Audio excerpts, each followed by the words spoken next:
So happy birthday. I appear to be the only person who had the memo to wear the party shirt. It's a birthday, right? You can have a little celebration. It's a birthday today. By you being here today means, or any time in the past, means you are part of the journey that began 20 years ago when God called a group of people to gather together and begin this new church work here in Johnston. And honestly, we're not going to spend a lot of time talking about yesterday. That's what the video is for. We got a real quick history of the last 20 years. But we should at least acknowledge of how gracious God has been to this church in so many ways. You always hear, you read the stories, you go to the conferences, whatever, and it's the mega church guys who gets up and say, yeah, we started with a meager 500 people and we grew to 10,000. You know, it's like, that's not every church's story. That's some church's story, good for them. But most churches' stories start much smaller, and most, huge majority. Matter of fact, we're actually larger than the average than the majority of churches. I mean, in most churches, they under 100 throughout their whole lives. We have been much beyond that and fluctuate back and forth throughout the years. I remember reading before we started that 4 out of 5 churches will fail within the first 5 years of new churches. And man, that scared the daylights out of me. That's why we fasted for 40 days. That's why we did a lot of the stuff we did spiritually in the background, was to make sure this was a God thing and not just some wild, harebrained idea of, hey, let's start a church, you know. It was a humbling thing. And it made it even more humbling for me personally, at least, as we hit each milestone throughout the years. We hit 5 years, and I was like, whoa, we're 1 out of 5. We made it. That's so cool. And then we hit 10, and then we hit 15, and then as this was approaching, here we are at 20, and it's exciting, but man, it's humbling too to think that how God has used the church in so many ways to touch so many people's lives. And you're the part of it, right? I mean, it's not me, it's like us together. We have done so much for God's kingdom over the past 20 years. Every church, even the mega churches, they go through times of decline and growth. And I've been in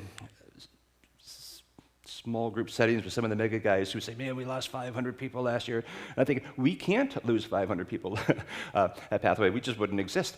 So, I mean, every church, you know, goes through that thing. They have plenty and they have times of want, and we've had both as a church as well. But the thing is, God has been in the middle of this whole journey. He has blessed his family. He has blessed you. He has blessed me. What an incredible blessing to be a part of this ministry. We've touched the lives of so many people here and throughout the country now as people have moved. I used to keep track. I quit keeping track well over 10 years ago. I remember at one point it was like over 1,200 people who had one time been like leaders and active and heavily involved in, you know, move. Life happens. People move. They get transfers, whatever.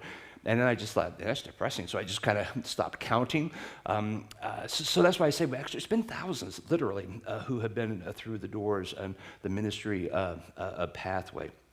We have had 3 different mission statements over the years that can all of them be traced back to the mission that Jesus gave us in Matthew 28. You've heard this verse a lot. We've spoken it many times over the years. I'm going to read it one more time today because it's so central to every church, right? It's not a distinctive thing to Pathway. This is the commission that Jesus gave to all of us, to all Christians everywhere, whatever country you live in, whatever church group you're a part of. It's the same commission from Matthew 28, verses 16 through 20. The 11 disciples traveled to Galilee, to the mountain where Jesus had directed them.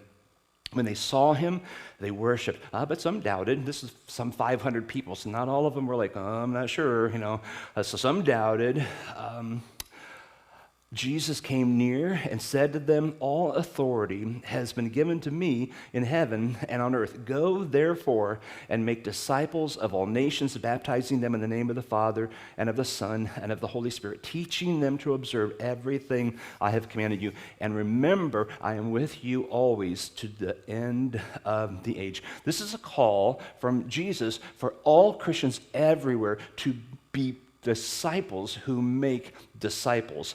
We've talked about it before, but I'm going to say it again because it's so critical. The Greek grammar is very simple here. It was written in Greek, and the breakdowns are very easy. There's one imperative in this statement by Jesus. An imperative is a command in the language. The one imperative is make disciples. So Jesus is not saying go. He's not saying whatever. Sometimes that's misunderstood. He's saying make disciples. That's your job. You got one job. Make disciples, right? And then there are participles in the grammar that tell you how to make disciples. It goes back to the imperative.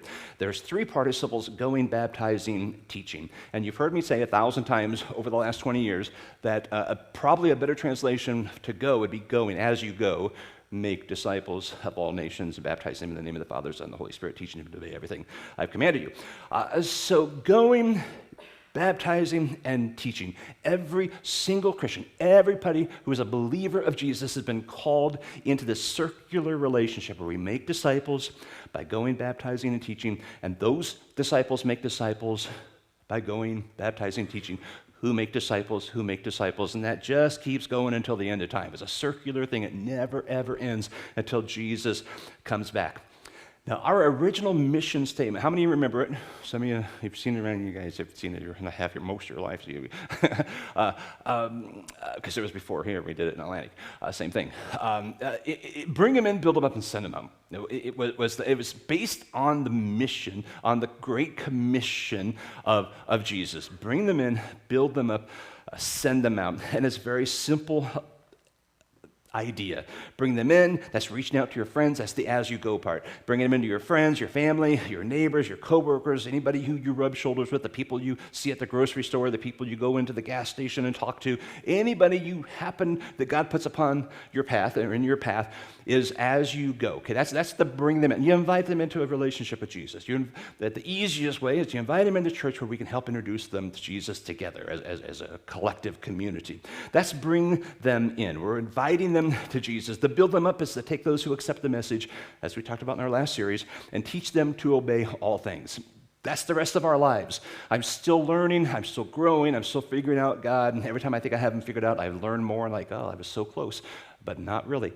And that's the rest of it. The build them up lasts forever. This is where we partner with you by providing classes to help people develop their faith, small groups where everyone can process our faith together and have the conversations and questions and kind of work through our faith. The teaching on Sunday mornings, whether it be during our services here, we have an adult Bible studies going on down the hall at 9 o'clock hour.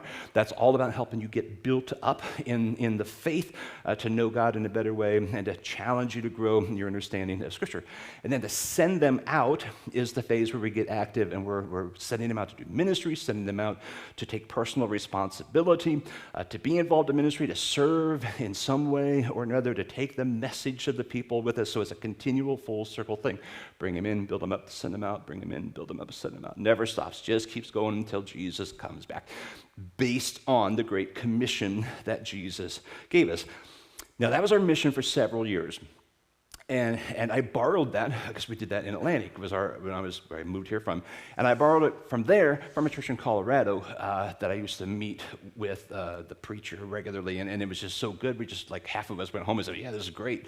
And it was because it's so tied to the Great Commission. It was easy to remember. Bring them in, build them up, send them out. I mean, it kind of rolls off your tongue, right? And so we had that for a number of years.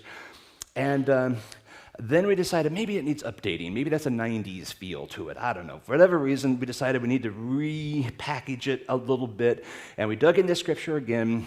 And we obviously kept our focus on the Great Commission, but then we also brought in the Great Commandment. It's called the Great Commandment, which often churches will include in their mission as well, based from Matthew 22, verses 34 through 40. This is when the Pharisees heard that he, Jesus, had silenced the Sadducees. They came together.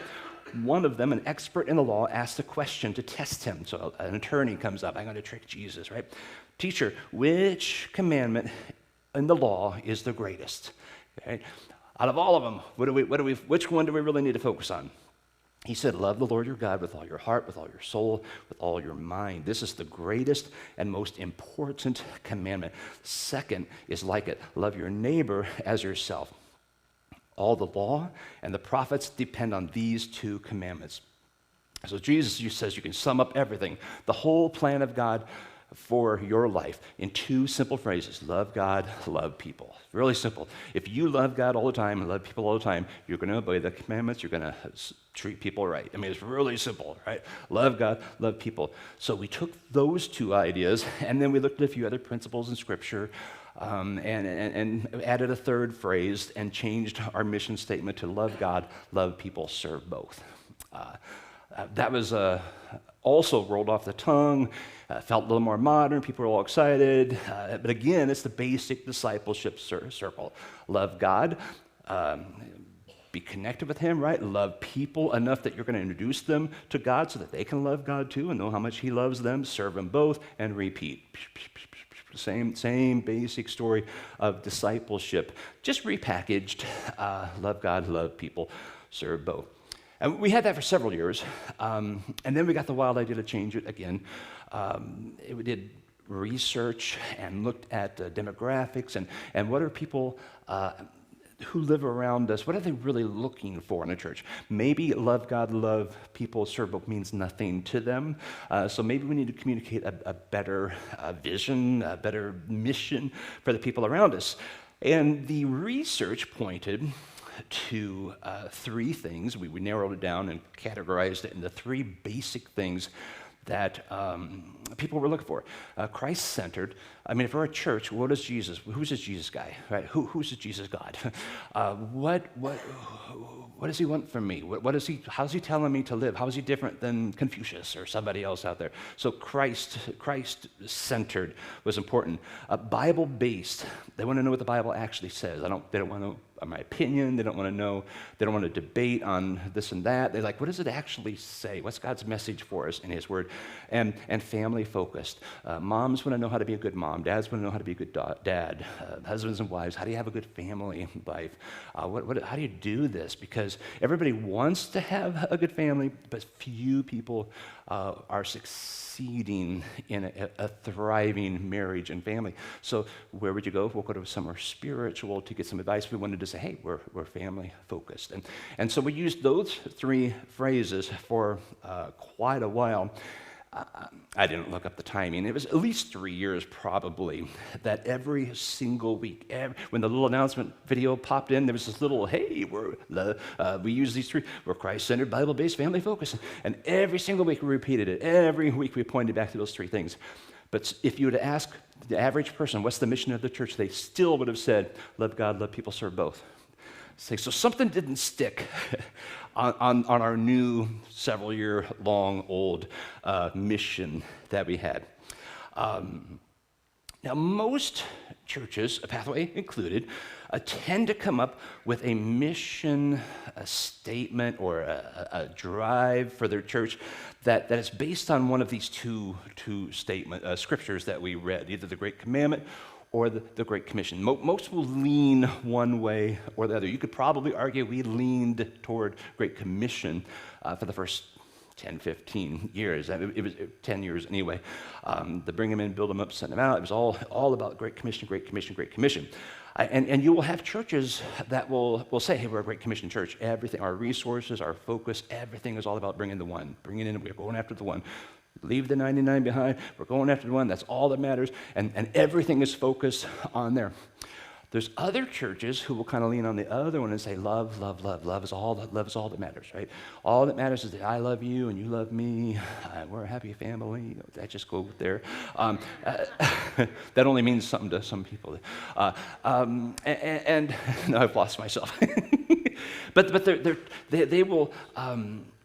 They want people at all costs to feel loved, to experience love, even at the cost of doctrine sometimes. Love is more important than anything. So all of their energy is spent on loving people any way they can. A bottle of water, a meal, whatever. We do some of that stuff too.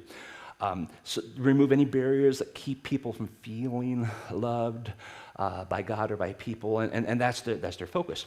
Now, here's the thing. In the reality, do you ever see in Scripture where Jesus says, hey, choose one of those and go with it? It's not. We're really both, right? It's not one or the other. It's and both. I mean, we're to do both of it. We are we have a great commission. We're to make disciples, the cyclical thing we're supposed to continue until Jesus comes back. At the same time, we're also called to love God and love people and serve both. So there's no choosing. If you want to have a thriving, active, a growing relationship with God and faith, you balance. You find the proper balance with both. As a church, our goal has been, it wasn't stated maybe as well in the past, it has always been to do both, not to neglect one for the other, but to be involved with a balanced approach to fulfilling the Great Commission and also fulfilling the Great Commandment. So a little over a year ago, we brought a consultant in from CEM, Christian Evangelistic Mission, who helped plant the church in the first place. And they brought someone in, a few people in, and they met with several of the leaders, key leaders within the church, ministry leaders, and all the people, different leaders, and put us all in a pile. And for a number of weeks, led us through this process of developing okay, this is what you say you are, but what are you really? What you really want to be, that type of thing. And we started putting all this stuff together, work together, come up with a new mission statement. One that would give us direction, one that we could build layers into, one that we could measure and see if we're actually accomplishing. Christ-centered, how do you measure that? I mean, yeah, of course. I mean, family focused. How do you measure that? Well, we did something for kids. We're having a party. I mean, it's hard to measure that kind of. So we wanted something that we could measure that allowed us to be obedient to the Great Commission as well as the Great Commandment all at once. I've shared it with a handful of people over the past few months who have taken the Getting to Know Pathway class, but the vast majority of people do not know this because I've been kind of waiting for some things to fall in place. And at some point, you just say, you know what, it's time. We've got to move forward with this. We can't wait for things. So here it is. Here is the new mission statement that we have as a church. The mission of Pathway Church is to build up mission-minded disciples who worship God, connect with people, grow in faith, and serve their communities. A lot of effort was put into every single one of those words, every single one of those little phrases. It wasn't just like, hey, that rolls off the tongue. It was a lot of thought, a lot of prayer, a lot of conversation that went into this. And just to break it down a little bit, our mission is to build up mission-minded disciples. Well, what's that? What in the world is a mission-minded disciple? Well, it's a person who seeks the kingdom of God first and his righteousness. Right? It's a person whose desire is to follow after God's heart above their own heart, a person who puts God's priorities above their own priorities, someone who desires to live a life of obedience to Jesus. That's the ultimate, that's just what we're called to do as believers of people. We just spent 10 weeks talking about the early disciples, and really that sums up really well what a mission-minded disciple is. Someone who accepts the message, who's baptized, is added to the number, devoted to the learning, become part of the fellowship, broke bread together. This is the stuff we talked about the last 10 weeks. They prayed like they meant something, like it meant something. They lived in community, were extremely generous, were engaged in worship. That's a mission-minded disciple. That's loaded, right? That's a lot of time to develop, but that's the goal. That's where we're headed. That's where we want everyone, every soul that we come in contact with to become a mission-minded disciple. The next phrase points to worship. These are people who worship God, right? Part of our mission is to bring people in to worship God. That's why we have Sunday mornings. That's what this is all about. It's an opportunity. So I would encourage you to come yourself, but also to invite your friends, because that's how you introduce them, in many cases, to God and to a thriving relationship with Jesus. We want to help you introduce people to Jesus and to the God who loves them so much, and to bring them into a saving relationship with Him. That happens right here on Sunday mornings, 52 times a year, give or take one, depending on the year. But that's what we do. That's why we are here on Sunday mornings. It's for us to be built up and edified, but also to introduce those who don't know Jesus yet to Jesus. And that's a measurable goal. Are we having Sunday mornings? Yes. What are the numbers? You can measure that. Are we succeeding? Well, it's up or it's down. It's this, that's ebb and flow. But we can figure out how we're doing based on an actual number, measurable. The next phrase is to connect with people. We want to provide ways for people to connect with one another, to connect with fellow believers, to experience the joy that we have as believers, as members of Pathway, to help our friends see and share that faith, the relationships that we are building together. Anytime we get together and do something, whether it's a mission, ministry, worship, whatever it is, we're building little connections all the time. To grow in faith, our goal is to help people grow in their faith, grow in their understanding of God, grow in their life of obedience to Jesus, grow to the point of maturation, where, like Ephesians 4 talks about being people who won't be tossed back and forth by the waves, blown here and there by every wind of teaching, by the cunning craftiness of men and their deceitful scheming. We want people to be able to stand solidly in Scripture and recognize truth and not truth, and that takes time and development and learning and growing together. And then serve their communities. That's where we roll up our sleeves and get busy serving people. That's the block party we're doing this afternoon. It's for us, but honestly, it's for the community. There's 3 little boys next door who are very, very excited about this. They showed up last night, like at 9 o'clock. Can we help you set up? We're like, well, I think we're good for now. Can we come early tomorrow and help? I mean, they're just eager. They came to the little concert we had this past week, which Mr. McVicker, and I saw one of the little boys put $1 in our little Zimbabwe thing out there, and I'm like, oh, they're just so sweet. They're just like, they just seem so sweet.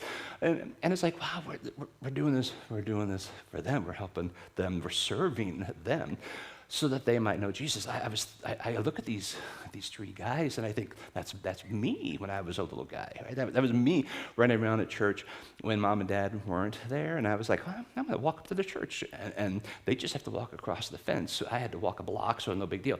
But somewhere in there, it stuck with me. Somewhere in there, as I interacted with the Sunday school teacher and the different people there, my faith developed and grew, and because they took time to actually look at me and see me as a human being, not just a kid slamming doors and running around causing trouble, saying words I shouldn't say in front of their children. But they loved me, and that's what we're talking about here. That's this service that we're to be providing to people. It's the trunk or treat we're doing in 2 weeks. It's the mobile grilling that we do periodically. It's the serving of our community. It's the senior meals we provide every month, not only to our own seniors, but mostly it's to people outside who come in and participate. It's to say, hey, we just want you to know God loves you, and so do we. And come on, I want to give you a meal. That's serving our community. It's the New Year's Eve party we throw for kids on New Year's Eve. Where parents can let their kids come and have a great time at noon, and not have to have them stay up all night and everything, and they can have fun, and it's an enjoyable thing. That's our mission as a church. Pathway Church exists to build up mission-minded disciples who worship God, connect with people, grow in faith, and serve their community. So how do we do that? How do we make that happen? How does each one of us engage in this mission? How does a person who walks in the door for the first time and plops down in his seat know what their next step is?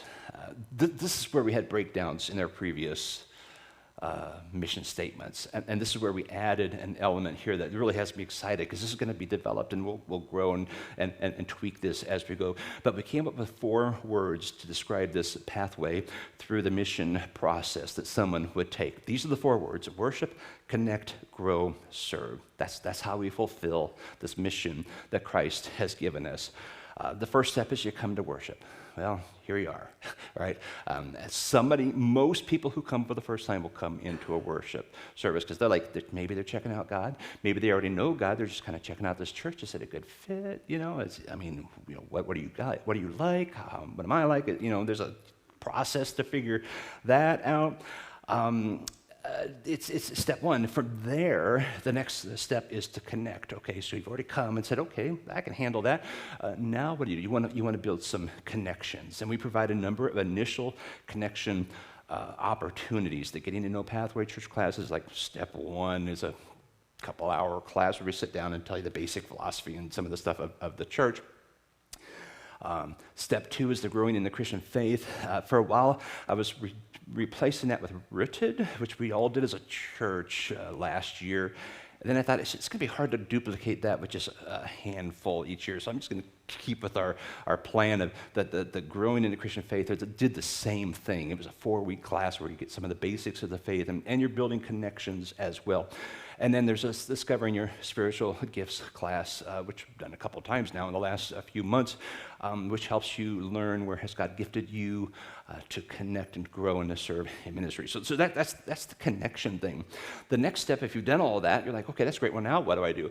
Well, next step is to grow. Make sure you're part of a small group. We have a few out there.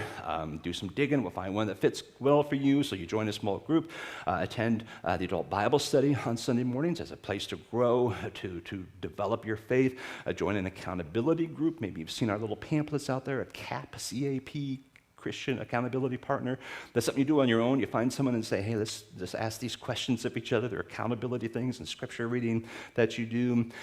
Maybe that's attending the men's breakfast on Saturdays. Some of the schedules maybe lighten up. We can get more consistent on that here.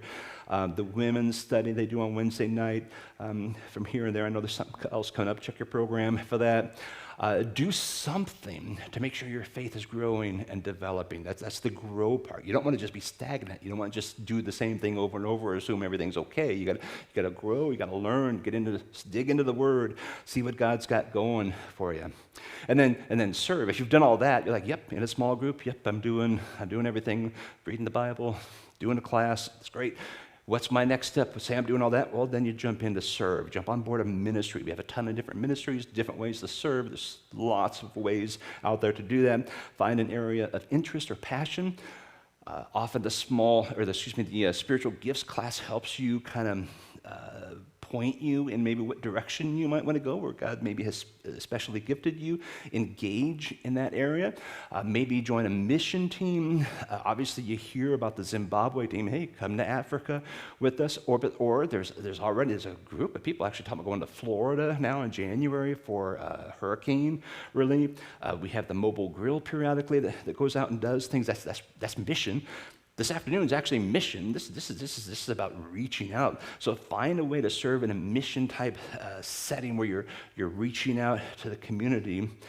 I'll be honest with you. An area that super needs attention right now is our children's area. We really need to build that up. We need teachers for junior worship. I think we still need nursery people. I mean, there's a need, and all I can think about is these little guys next door. Is like, do we have a place for them if they suddenly start popping in here?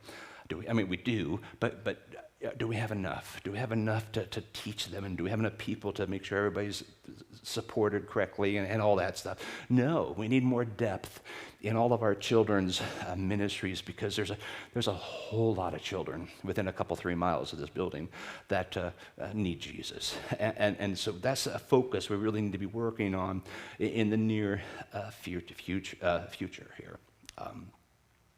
So people who follow this process, here's the thing. The people who follow the process, who find a small group or a ministry, a way to serve, a way they can engage, who worship, who connect, who grow and serve, every time, they will ultimately get to a point where they connect and stay. And that's all of us, right? Because you want to be engaged in things and you feel connected, and you are connected, and it helps your faith, it develops your faith, it causes a thriving relationship, and it's a good thing. People who don't follow the steps, who decide, they're the ones who would drift. It's just easy not to be engaged, because I don't know anybody anyway, not doing anything anyway. Nobody miss me if I'm not there in the nursery or there in the junior worship or whatever ministry you're a part of.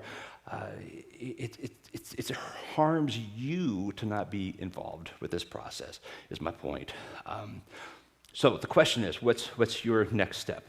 Hopefully you're thinking that, not what's everybody else's next step. What's your next step as a person? You look at the screen, well, anything you haven't done, that's your next step. I mean, it's really easy. There's obviously something on there you probably will help you in your faith. That's your next step. Or if you look at this and say, I'm doing all that, this is great. I mean, I'm check, great. Guess what your next step is? This also is a cyclical thing. Your next step is to find someone who has not yet involved in the worship service and get them here on a Sunday morning so you can help them through the whole process of connecting and serving and growing and engagement. It never ends. That is the commission. That is the commandment we have from God. So we're going to go to work on communicating this better, on working this better. It's been kind of on pause for a while because we were looking, like I say, waiting for some things to fall in place. We're going to work at this better, and we're going to help people through this process better. We want you to be able to know what your next step is. To not, otherwise, we just float. We just do. If you don't know what's next, we float. I mean, I don't care what you are. You're going to float. And as we do that, and you see yourself more engaged in ministry, you will see your faith grow. You will see your relationship with Jesus grow. You'll see your relationship with people around you grow. And we will be reaching more and more people for Jesus, which is why we exist. We don't exist just to hang out and have a good time. Although that's fun too. We do exist for those who are not yet here. And we want to share with them the life-changing gospel of Jesus. That's what we do. Right? So I didn't even share the title of the sermon. What did I call this? Like, happy birthday, now get out. That's kind of the point. We got to keep it going, keep it going, keep it going. All right, let's pray. Father,